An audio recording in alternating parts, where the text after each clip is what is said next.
sneaky storm will ride this piece of jet stream energy in the coming days, and I've got all the details on that and the entire USA weather pattern right here.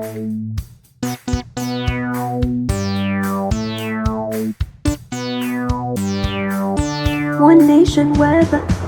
Without further ado, let's lift off of the surface here in America and jump right up into the atmosphere looking at that mid-level jet stream with the GFS model, because it does a great job of showing us the storm and the associated upper level to mid-level energy that's going to be associated with it as we go into this upcoming weekend. And you can see it right here, departing out of the Mountain West and some parts of southwest Canada into the southern central parts of Canada and the north central parts of the United States.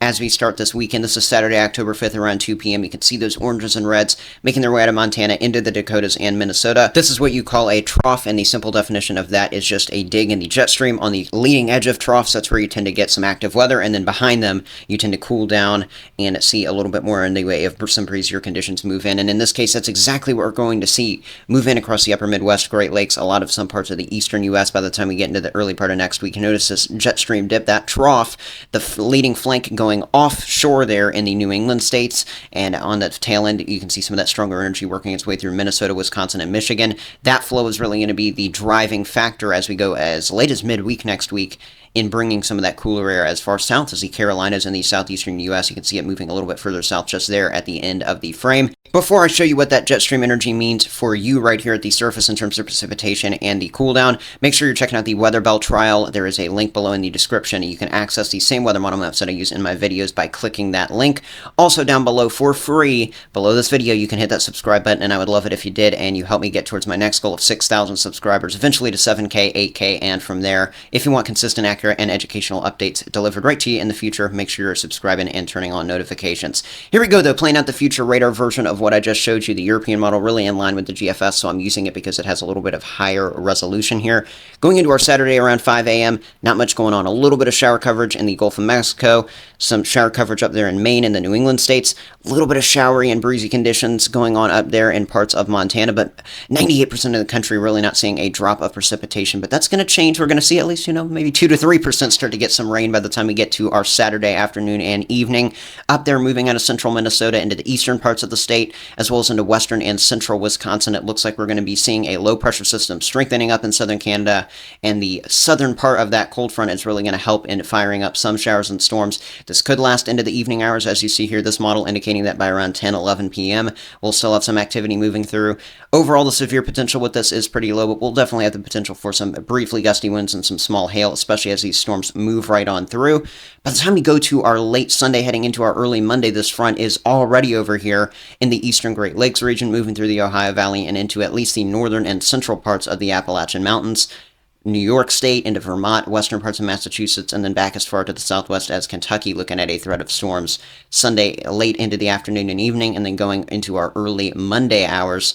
By the time we go to our Monday afternoon, I don't really think we're going to have much in the way of a storm chance if anything forms, but it looks like we'll have at least some chance of some rain. That looks like it would mostly be in the interior New England, with the rest of that front already moving offshore. And you know what a front moving offshore means? We are going to see some cooler air move in behind the front, and there's that flow right there. You see some of those red lines and those black lines on screen. You don't really need to know what they mean to kind of see the flow and how they kind of line up with that jet stream I was showing you earlier, diving down from parts of the Dakotas and Minnesota all the way on over here to the eastern parts of the Ohio Valley and into the Mid-Atlantic. We're going to have that jet stream flow. So as far south as the southeastern U.S. will feel at least some influence from some cooler air heading into next week. This front, again, bringing not only the cooler air, but also the drier air, as you can see on this loop that I'm playing. And when you get some of that moisture meeting up with dry air coming in from behind, that can bring an isolated chance for severe weather, even in a weak front like this. So I do want to point out on my ONW Severe Zones graphic here, just know that the dark green indicates that we could see some isolated severe weather, or at least I'm thinking we'll have the potential for some isolated severe weather.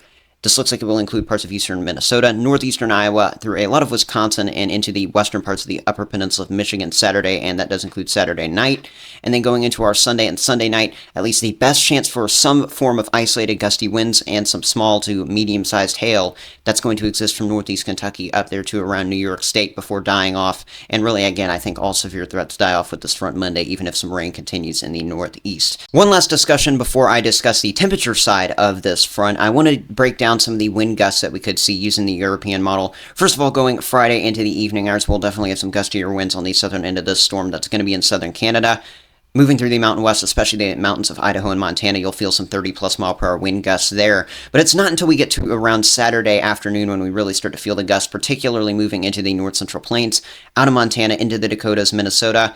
We're going to have the 30 to 40 mile per hour wind gusts either coming in from the south ahead of the front in some parts of the upper Midwest, or coming in from the northwest, maybe even a little bit of higher fashion there in parts of Montana and the Dakotas. Again, that northwest flow is really going to be pumping in pretty heavily behind this front, and you can see that continuing into parts of Minnesota and Wisconsin. Your breeze Saturday in those states is going to be from the south. Your breeze going into Sunday is going to be from the west and northwest. You will feel that cool air moving in Sunday afternoon and evening there, and in the rest of the Great Lakes region. Now getting into the part that affects a lot more people, and that is going to be the cool down. But you're going to be wondering where the cool down is, because it pretty much does not exist as we go into tomorrow. I'm filming this on October 3rd on your Thursday, going into Friday, October 4th. Warmer than average conditions, at least in comparison to seasonal averages, going on across pretty much the entirety of the country, and that will really be the condition even as we go into this weekend. This is as we go towards around the Sunday time frame. Notice that chain, though, of the warmer than average air, particularly from Texas up to New York. That is kind of on the leading edge of that front that's going to start to bring a little bit more of that cooler air into Minnesota and Wisconsin that you can see. See it here because the graphic skips over to October 8th. My custom graphics do anyway. But October 7th, you're going to feel a little bit more of that cooler air, especially in the Great Lakes in the Midwest. We'll still feel it a little bit, especially on our October 8th in the morning, which is Tuesday. But the eastern U.S. is really going to feel the afternoon high influence as well from this cool down, 5, 10, 15 degrees below average there. Meanwhile, really warm through a lot of the west. Let's track this out using the actual high and low temperatures that are forecasted from the National Digital Forecast Database. And starting out here in the near term on our Friday, October 4th, going into the morning hours, it is going to be a chilly start up here across a lot of the north central plains and the eastern parts of the Rockies and the Mountain West. I know I didn't really break this down, but there is a little bit of a boundary just sitting across this region in the near term, and this is going to mean one really cold morning before we actually get the front to bring more noticeable chill for a lot of other folks. So up here in the Dakotas, Minnesota, into Wisconsin, we're already seeing some frost and freeze conditions Friday morning. This is just a precursor to the next front, though. Friday afternoon, you can see that those areas recover into the 60s and 70s, while the further south and west you go, it is a lot warmer. The hot temperatures down here in Texas, Oklahoma, Arkansas, and Louisiana will be briefly relieved to some degree as we head towards the back half of this weekend, but it's really going to be over there in the southwest U.S. where there's no relief to this heat. You see those boxes, those indicate record highs. We're going to be seeing plenty more of those as the temperatures remain warm in the coming days. Record warm lows over there, too, as we go towards Saturday morning. Also on the warmer side Saturday morning are these same areas that just saw 30s Friday morning. Look at this. Out ahead of that front, you can really see the difference pushing up into the Dakotas and Minnesota. The influence of the southerly winds bringing up some 50s, and we're going to see some 70s work their way all the way on up to the Canadian border Saturday afternoon. And we're even going to see some upper 80s and low to mid 90s making their way as far north as southern Nebraska into the eastern parts of Colorado through a lot of Kansas, western Missouri, you name it. Up here in the nation's midsection, it is going to be a hotter day for at least one day as that front gets ready to move on through. And I think Sunday morning does a great job of helping you visualize the actual front I've been discussing in this video. You can see some of those 50s and 60s moving through the Midwest, even as far north as Wisconsin and southwest Michigan. Meanwhile, on the tail end, we've got some 40s already pushing into the Dakotas, into Nebraska, heading out of the Rockies as well, and there's even some 30s and maybe some 20s in some of the higher elevations the further west you go over there into Idaho, Montana, and Wyoming. Sunday afternoon, the difference is being felt even more up there in the Dakotas, Minnesota, and Wisconsin as we've got this bubble of some 60s and even a few 50s there close to the Canadian border. Further south you go in this circle, the closer you go to the low to mid-70s, but still a place like Chicago, Illinois, 74 on Saturday. Back over to Omaha, Nebraska in the mid to upper 70s. A very nice day there. We're still out ahead of the front technically on Sunday afternoon here in the east, so from Indiana to Ohio, from Mississippi to Alabama, we're running around to a little bit above average with some 80s in a lot of these locations. The Mid-Atlantic also dealing with some 70s and 80s as we go through our Sunday. And then Monday morning, voila, here comes that cool air. A lot more folks feeling the influence. This is why I mentioned this as being sneaky. You're not going to feel much in the way of rain for many communities that get impacted by this front, but you're going to feel the cool air that comes in behind it, spreading in out of Idaho as far south as parts of Colorado and northern New Mexico, out of the Dakotas and down to Nebraska, out of Wisconsin down into Indiana and Ohio, looking at plenty of 40s into our Monday morning. And the jet stream dip is still noticeable even into our Monday afternoon highs. These aren't quite as unseasonable to be in the 60s and 70s there in the Midwest, but the further southeast you go in this zone where you're seeing those low and mid 70s, you're definitely a little bit below average for highs Monday afternoon. The southwest U.S. is going to be well above average for highs and morning lows, even as we go towards Tuesday of next week. But look at this. Down in Missouri, as far south as Tennessee, parts of North Carolina, looking at plenty of 40s Tuesday morning. And by Tuesday afternoon, even the southern and eastern and Gulf Coast quarters of the U.S. feel a little bit of relief from this front. Low to mid 70s sinking into some parts of the southeast, especially into Tennessee, and we're down to around 80 with even some upper 70s there in the Gulf Coast. It is going to be a nice day Tuesday, and here's a look at what I'm expecting for the weather with a custom graphic by the time we go towards midweek of next week. From Florida to Maine, at least in comparison to average, it's looking cooler and drier.